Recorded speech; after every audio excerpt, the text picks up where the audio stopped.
Welcome to the 18th chapter of the book of Deuteronomy. It starts off with concerning Levites, goes into other things in the chapter as they all do. It's an interesting chapter, actually. I think we'll see at the end Jesus is appearing to a certain degree.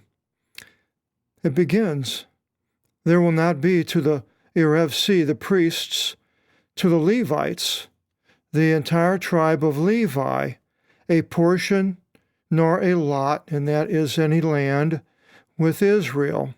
Now the kleros is a lot being chosen. You throw lots like dice. It's not a piece of land like an empty lot. So they are not to have any land.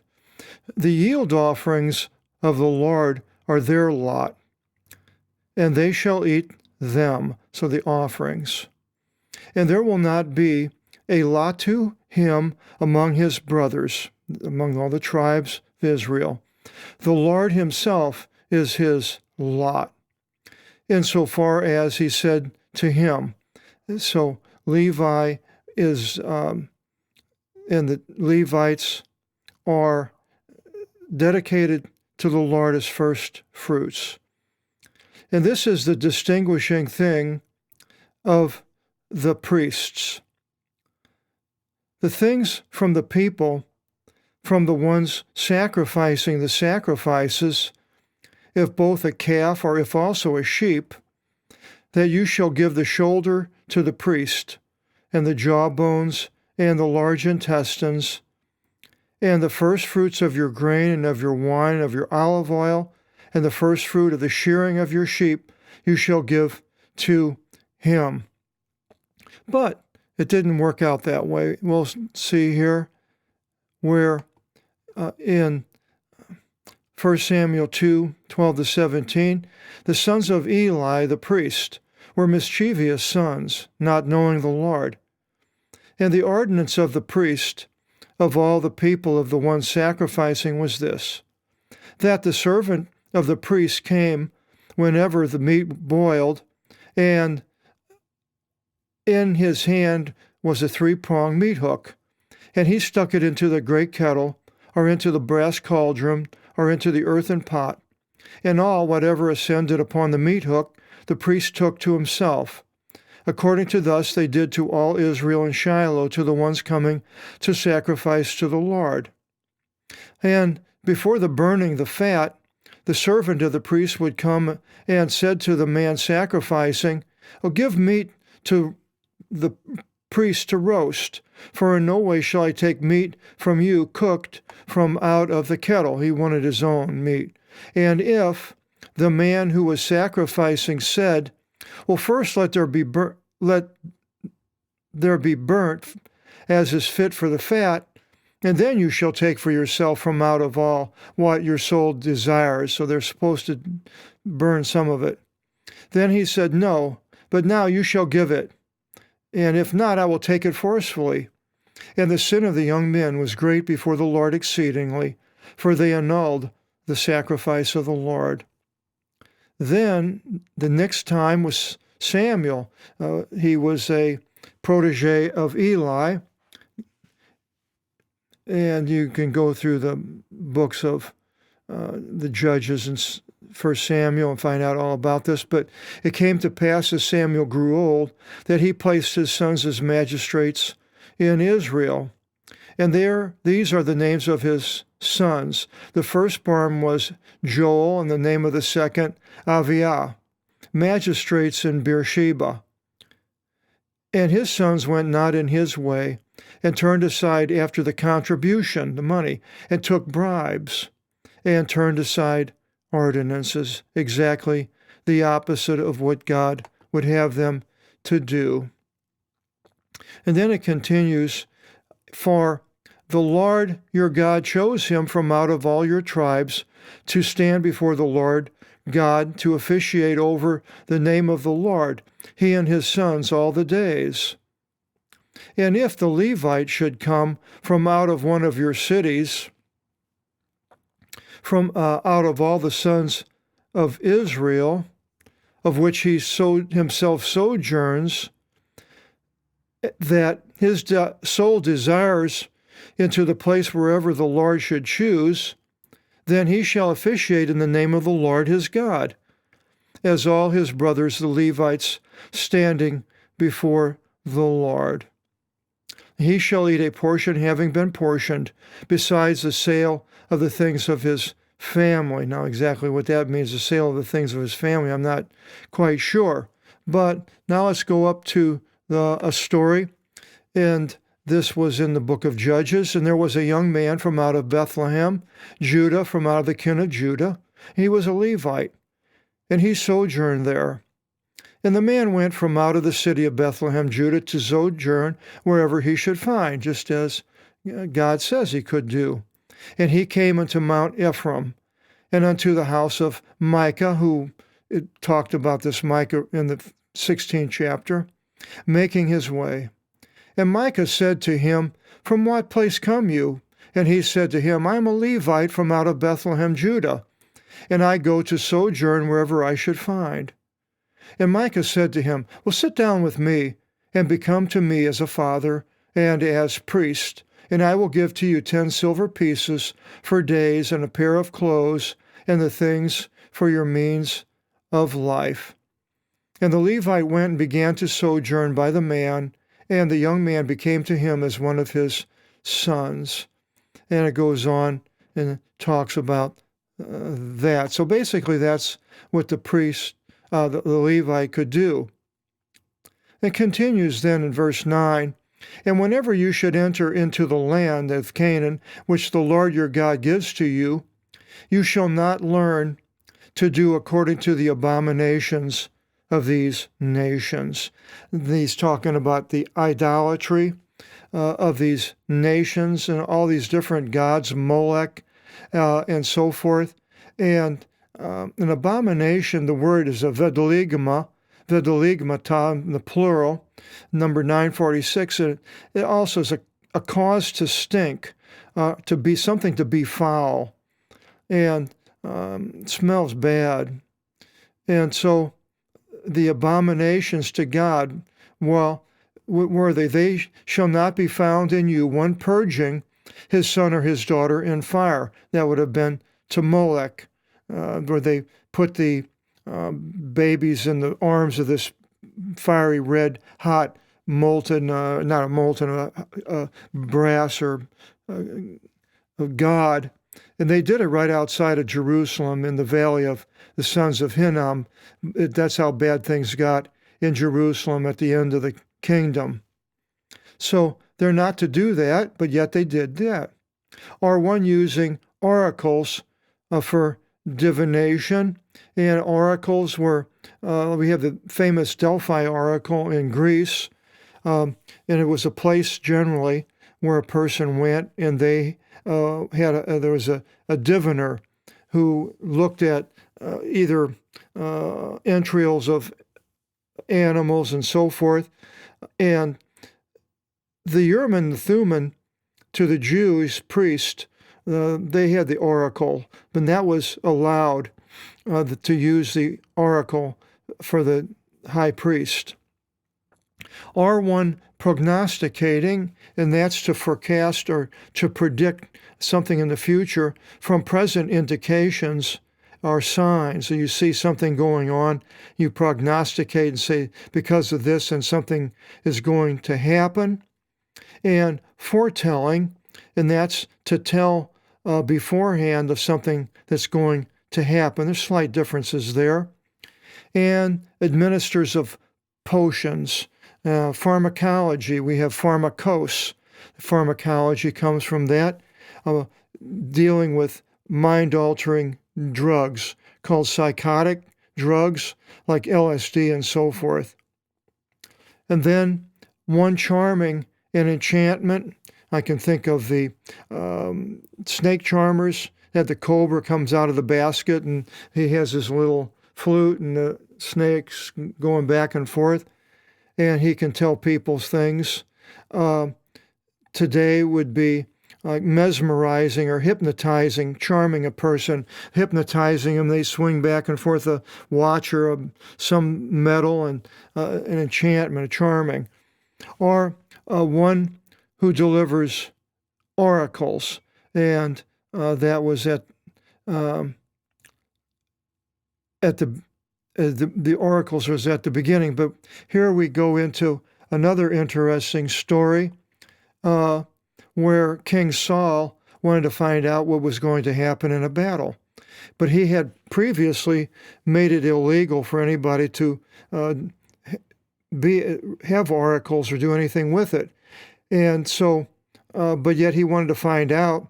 So he found out from his attendants that there was, in the King James, they called her the Witch of Endor, but really a witch is an English word, and you have the idea of a woman that looks like a typical witch with the black and the pointed head and all that, the pointed hood.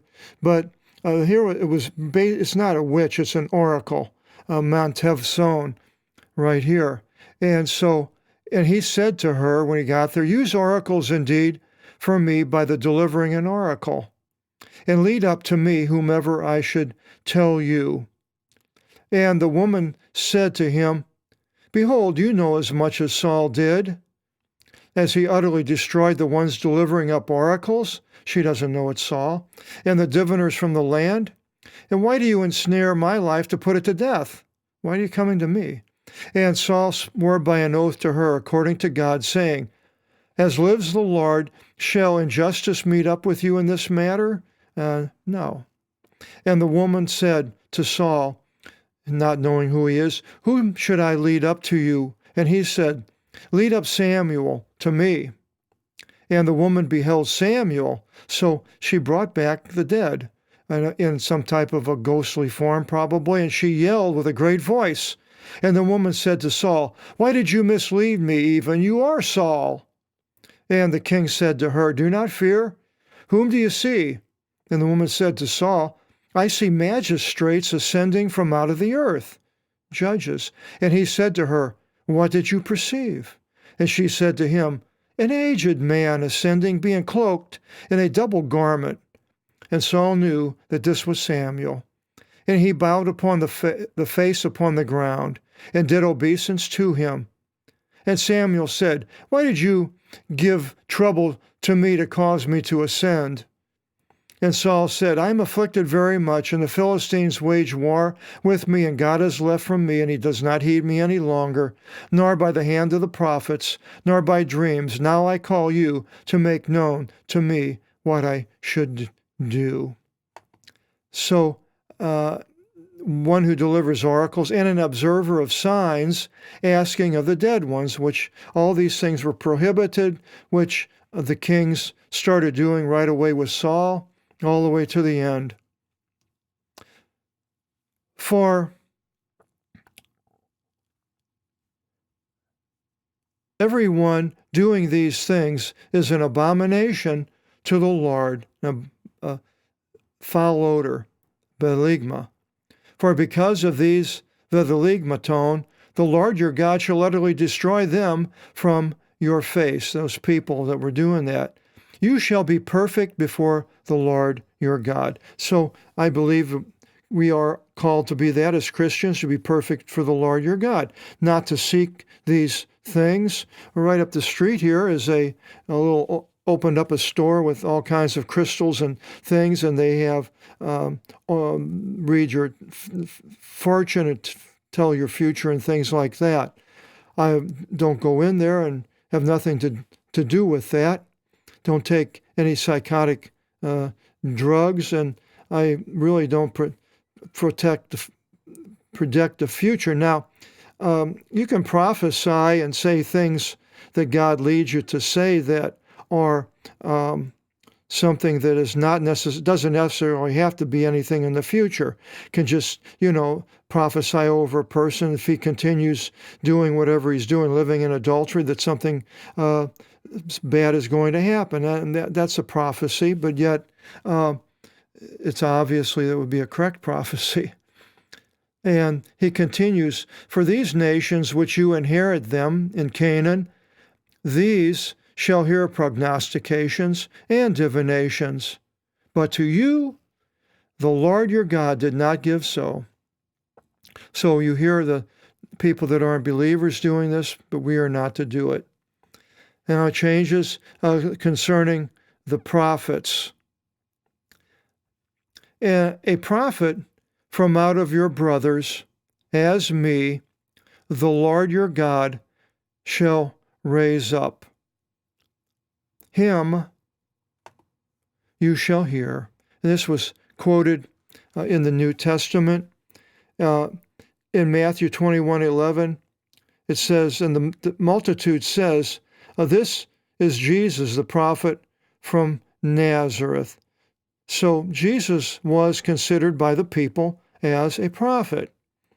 And in Matthew 15, it says, others said that he is Elijah, and others said he is a prophet, as one of the prophets. Luke 7:16, and fear took hold of all, that is, when they saw the widow's son raised, and they glorified God, saying that a great prophet has been risen up among us, and that God visited his people. And then in Acts 37, the quote here, this is the Moses having said to the sons of Israel, the Lord our God shall raise up a prophet to you from out of your brothers as me. So that was quoted in Acts 7:37. I believe that was by Stephen.